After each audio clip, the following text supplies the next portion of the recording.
You're flirting with a cat. You're flirting with a cat. She's in a game. Is that the beginning of AI? Was that the first AI creature?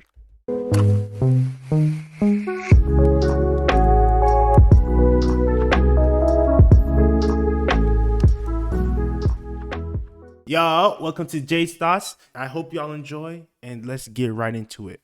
The Talking Angela epidemic. Virtual pet games have been around for a long time, whether it's Tamagotchi, Fish People, Connectimals, or Nintendogs. But when it comes to silly little games you could play with virtual pets, nothing really holds a candle to the Talking Tom game.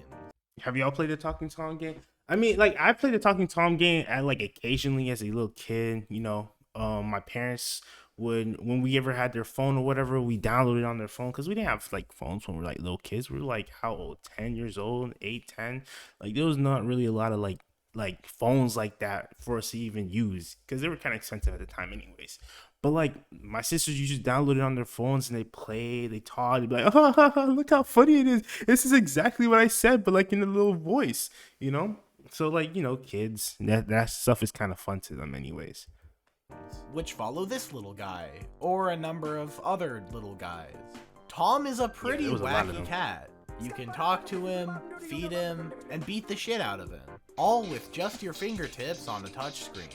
With a combined 18 billion downloads, the Talking Tom and Friends games are by far the most well-known. There was that many apps?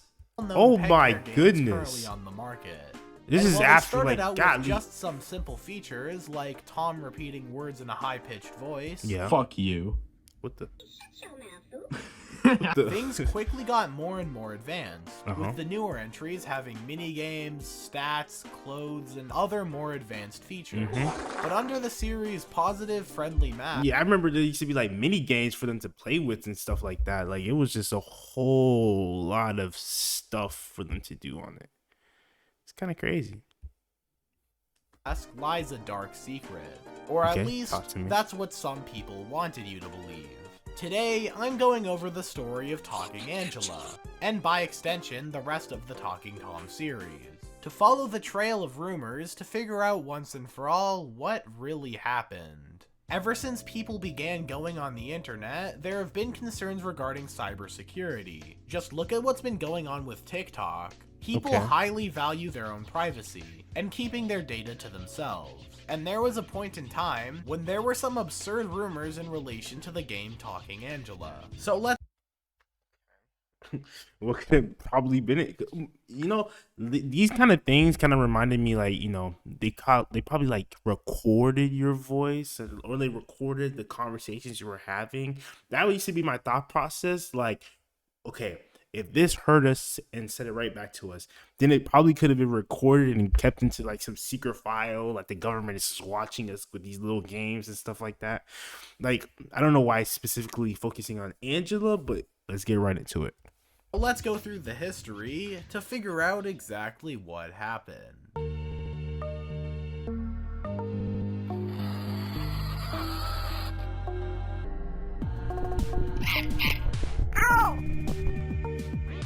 Outfit 7 was founded in 2009 by Samo and Isa Sia Logan.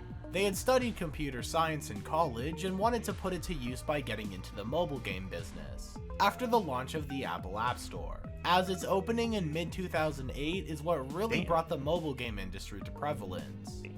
Since 2008? Damn. I was like, how old? 5?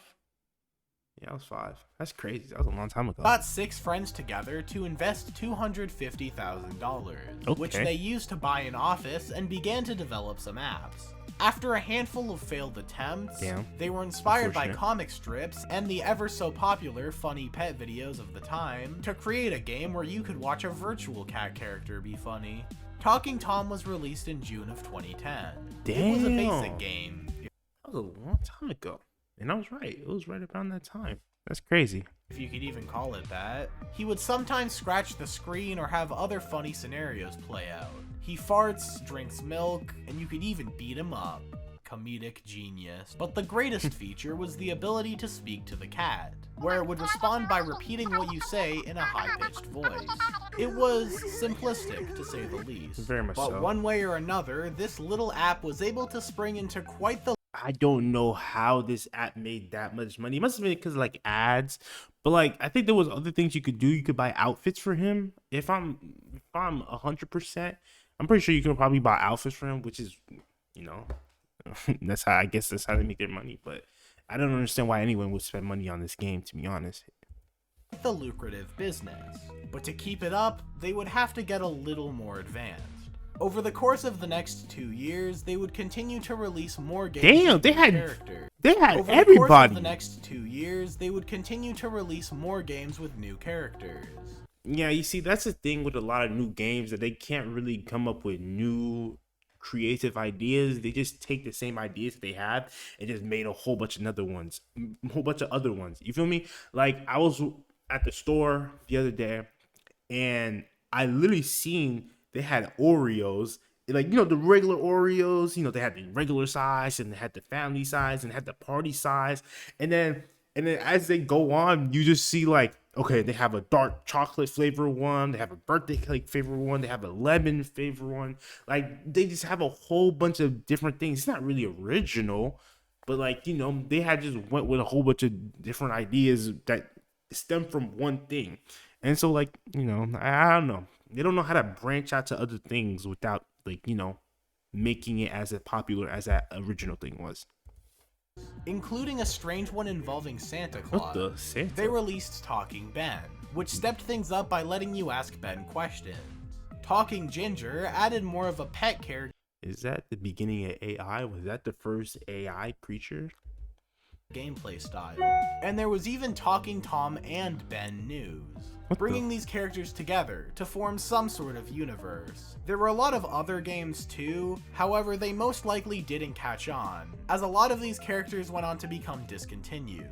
In mid-2012, the world was introduced to Talking Angela in a game called Tom Loves Angela, establishing her as a love interest for Tom. This game gave the option to talk to Angela as Tom. You could say things to her, but it wasn't quite a conversation. At least, not yet. Like, why would that be fun though? I don't know. And after many other releases, eventually they would release their most advanced game yet. Talking Angela finally got a game to herself. Oh damn. Hey. Talking Angela toted the greatest technological jump for the series yet. The game allows you to have a full-on conversation with Angela, using the latest and greatest chatbot technology the year 2012 had to offer. And while it wasn't crazy convincing, it was enough to have a passable conversation. Angela would ask questions and inquire about you, like your hobbies, interests, and loved ones. And you could respond by answering those. People were so bored. If this was entertaining to y'all, maybe because we're in a different headspace now, but people doing this was kind of crazy back then, because like you would have to be mad bored to do something like this, to play some game like this and just find this entertaining and fun, bro. Like, you're texting someone and it's not even a real person, it's a cat on a phone. Those questions and talking to her. But eventually, in early 2014, 2 years after the release of the game and 1 year after the much more in-depth My Talking Tom, a mother overheard her child talking on the app, and what she overheard shocked her. From her perspective, Talking Angela was inquiring about her child's name, age, what they're wearing, and their favorite activities. What they're wearing? She shared this information on Facebook, and other parents began to receive this news. With these rumors now circling about, the virus began to spread. Okay. Hey, huh? What? What? One by one, parents on Facebook and other communication apps worldwide would begin to warn each other about the horrors of the app, saying that it would ask inappropriate questions and that people were using that information to track down the location of children in order Wait. Oh, that is very plausible. Probably people hacked the app, you know? They probably hacked the app, trying to figure out what's going on. from other people in chats, you know, because that's kind of like what these weird people do. They're mad different. To kidnap them, or to potentially do even worse activity. Yeah, you know. Other, less bleak versions would also claim that Talking Angela could hack your phone or give you a virus if you tried to delete the app from your device. Wait, what? But the weirdest of all these rumors was that there was allegedly a reflection of an older man in Angela's eye. Oh my gosh. Yo, that's kind of freaky. All these rumors was was that there notice was allegedly a reflection of an older man in Angela's eye. That's gotta be fake. This is absolutely ludicrous. Yeah, that's fake. If there was a creep watching children through the device's camera, then why would they choose to out themselves by including an image of them in Angela's eye? The truth is that any reflective surface in every video game needs a base image to reflect off of. And in a virtual environment in a 2012 mobile phone game, ray tracing wasn't exactly an easy option. Yeah, but why were these rumors springing up in relation to Talking Angela and not the other games like Talking Tom or Talking Ben? Talking Angela was designed for more mature players, while Talking Tom just repeats what you say, and Ben can answer questions with a random yes, no, or Talking Angela would ask questions about you to make it appear like you're having a realistic conversation. Since the game was intended for older audiences, Angela may get a little flirty and arguably inappropriate if the game wasn't set to child mode. What the? Which a lot of these parents... Wait, why is there even a child? You're flirting with a cat. You're flirting with a cat. She's in a game. You're flirting with a cat. Okay. Parents wouldn't be aware of. This just birthed a whole bunch of furries. I know so many people are going back to this app just to play with these cats, bro. Y'all niggas is weird.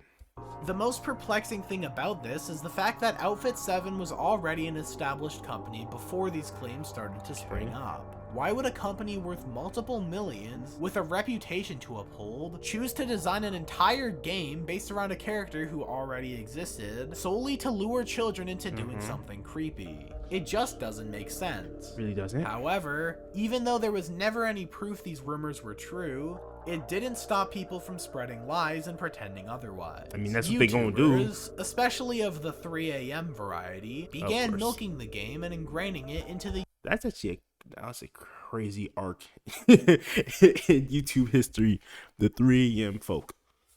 Yeah, these people was weird. The 3 a.m. variety began milking the game and ingraining it into the YouTube Kids landscape, a fate reserved for the scariest of unscary things. Videos like this continue to exist to this day, even all these clearly years later. Obviously, all of these rumors were either untrue or over-embellished. And with their reputation potentially on the line, Outfit 7 released an official response. Okay. Hey, what they say? Hey. As quickly as it began, several news sources looked into the panic in search of a story. And many pointed out that the narrative was simply false. Outfit 7 themselves released a statement claiming that the accusations were ridiculous, saying that, quote, "We need an army of loyal." Despite this, they still went back and removed the chat. It's kind of a crazy thing to say. Feature in 2016. Damn. Just to make sure. Either way, the rumors brought a lot of attention and press to the game. While it isn't an accurate source for download numbers, the Google Trends graph shows that these claims brought a lot of buzz towards the game, undeniably making it way more popular than it was. Not good. I meant like it was a pretty popular game. That's literally what it was for real. Have been otherwise. At the end of 2014, the Talking Tom series got its own TV show, Talking Tom and Friends, which just adds to how little and short-lived the effect of these rumors really were. The series... They were so short-lived, I'd never heard of them. Like, until this video, I didn't even know that was like something that was a problem. But I guess so. This would go on to grow and grow, but no matter how big, some still continue to believe that Talking Angela was bad, one way or another.